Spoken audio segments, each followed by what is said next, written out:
Hello and welcome to day 161 of the 365-day meditation challenge, where I challenge myself to meditate for 1 hour a day in 2 sessions of 31 minutes. This is session 1 of the day. I am so happy that I sold the camera, the Canon camera that I bought just a week ago, and now I sold it, and I'm really happy. And honestly, I was looking at another camera to buy. And yeah, it's gonna be amazing if I buy it tomorrow. I'm gonna go see it. It's in a pawn shop, and the pawn shop guys sell it for cheap. And I'm gonna try to negotiate a little bit more. So it's already in the 20% range. So yeah, that's really good. I sold the camera today with $100 of profit, which is amazing, because it was more than 20%. It was 25% profit. So that's awesome, because I put the price a bit higher. It was lower than the last listing, but higher than what I wanted for it, and higher than I sold the last one, because I bought this camera twice. And yeah, it's amazing. And tomorrow I'm gonna buy, probably gonna buy a Sony, if I am lucky enough to negotiate with the guys and see if I can already buy it tomorrow. If it's not sold, I'm gonna go there anyway and try to haggle my way into that beautiful pawn shop.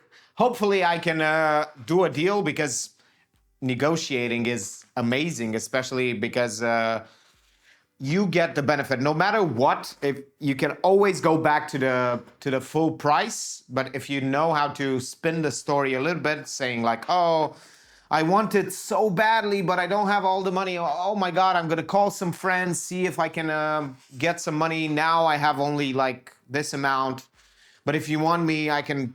If it's not okay, I can go and ask some people to see if I can borrow some money. And you call somebody and you go like, oh, can you send me some money, whatever. And yeah, you just make a fuss, and people put, you're kind of lying, but well, what can you say? Sometimes you don't even have to say something like, oh, I'm gonna call somebody, but you have to have that in your pocket to seem a bit broke. It's very good to seem very broke. And yeah, it's quite nice. And then once they agree to the price, you start like really looking for flaws, and you don't mention the flaws. You just go like, oh, I shouldn't, I'm not gonna have money for rent, and yeah, something like that. But it doesn't always happen. You just go like, yeah, whatever. And you don't even start negotiating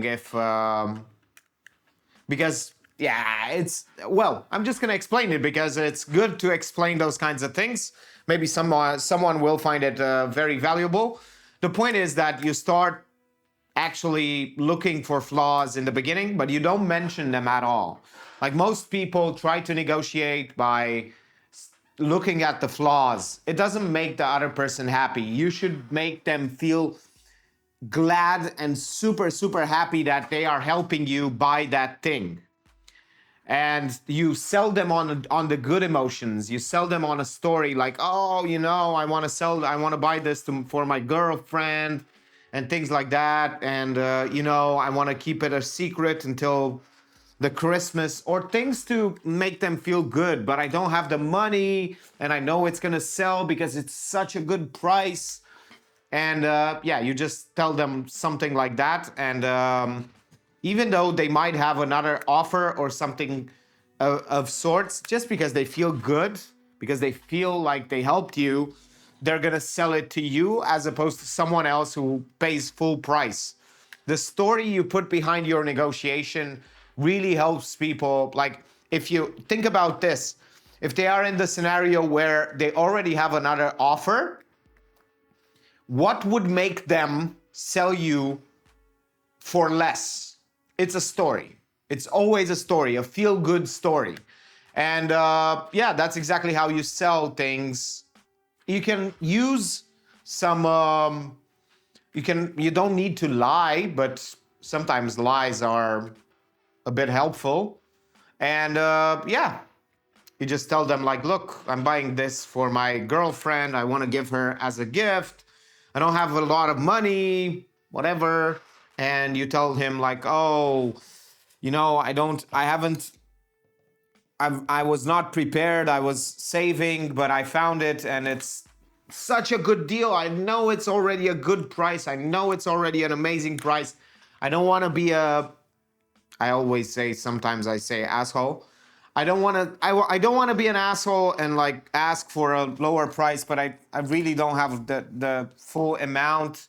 And they usually ask you how much you have. And you tell them, and they go like, and you go like, come on, please. Like, yeah.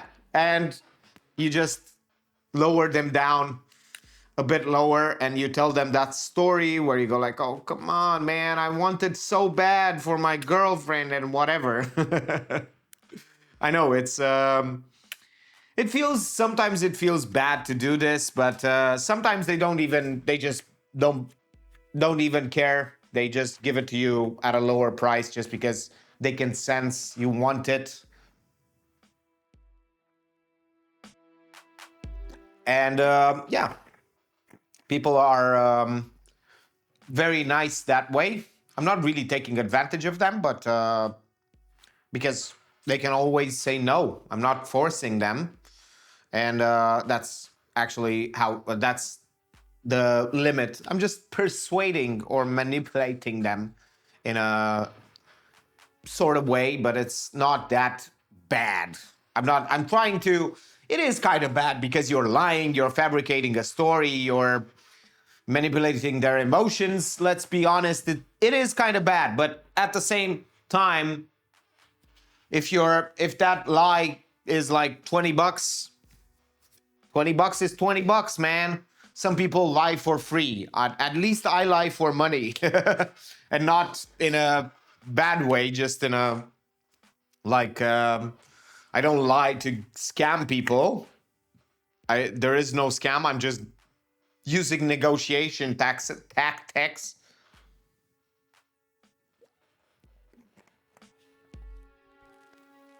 And that's the way to do it. And yeah, I could be negotiating another way, like giving them a phone. I don't know. Maybe I should. Maybe I should give them a phone. I have a phone that I can give them. And yeah, who knows?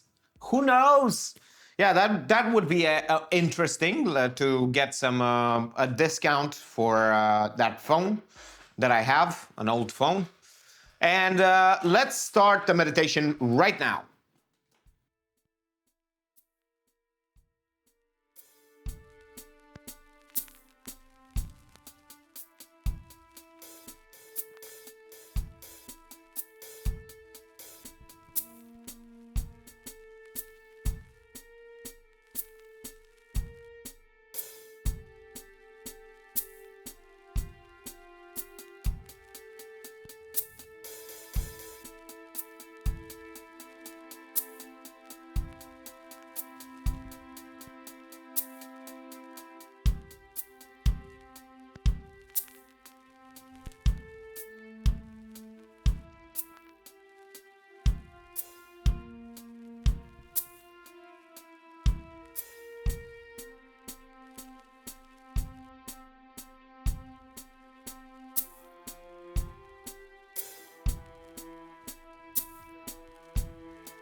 And there you go. The meditation is over. What a wonderful session this was. I was thinking of the fact that I set out about 4 months ago, I think.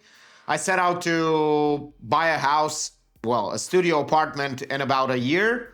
And it doesn't seem like I can really do it. But if I gave myself a year and a half or 2 years, I'm probably going to be able to do it.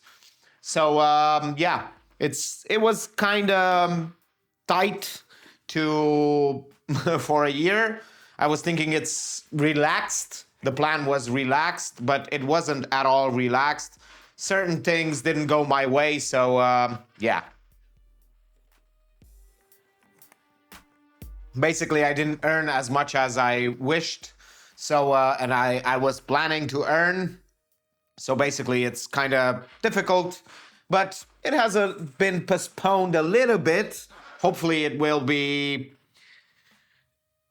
better in the future, and I will be able to buy a beautiful studio apartment to own a home. Finally, own a home of my own. And yeah, that's going to be a thing. I'm going to film in the new space once I own it. And hopefully it's going to be very, very soon. But I don't know. Maybe I get lucky and I buy it very soon. But it doesn't seem so easy. I'm going to buy it with a mortgage. But I don't qualify for a mortgage yet. I have to get a job. And yeah, that's going to be hard and difficult because I'm unemployable. I have an arts degree. So it's difficult to get a job with an arts degree. So who knows? Maybe I'm going to be lucky in some way and be able to afford a house. Thank you for watching and see you in the next one.